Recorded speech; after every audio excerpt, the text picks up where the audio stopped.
ପିଲାମାନେ ସ୍ୱରବର୍ଣ୍ଣର ଅକ୍ଷର ଗୁଡ଼ିକରୁ କେତେଗୁଡ଼ିଏ ଶବ୍ଦ ଜାଣିବା।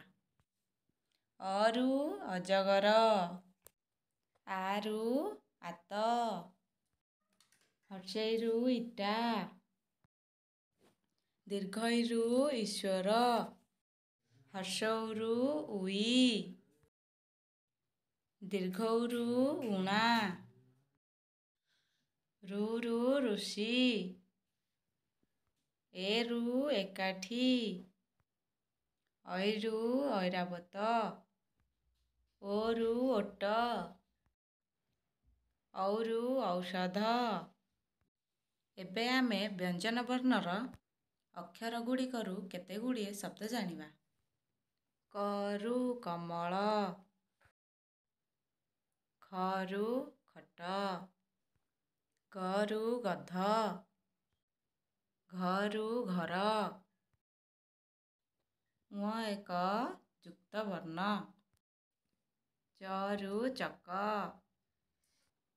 ଛରୁ ଛଣା,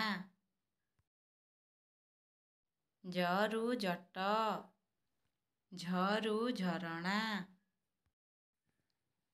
ବି ଏକ ଯୁକ୍ତ ବର୍ଣ୍ଣ।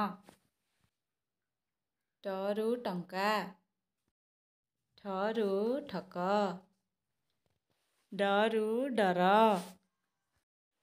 ଢରୁ ଢମଣା, ଣରୁ ବାଣ,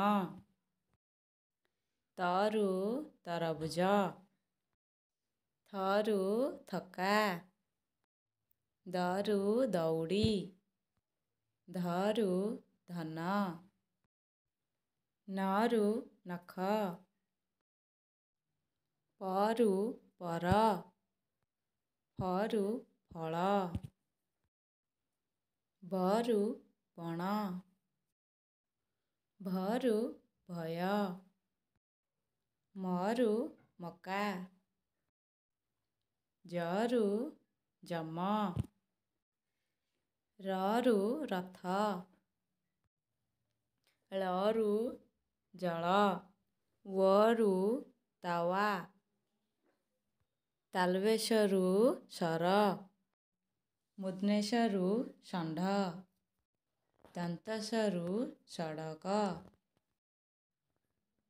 ହରୁ ହଳ, ଅନୁସାରେ କଂସ, ବିସର୍ଗରେ ଦୁଃଖ, ଚନ୍ଦ୍ରବିନ୍ଦୁରେ ନିଆଁ। ଏବେ ଆମେ ଅତିରିକ୍ତ ବର୍ଣ୍ଣରେ ଶବ୍ଦ ଜାଣିବା।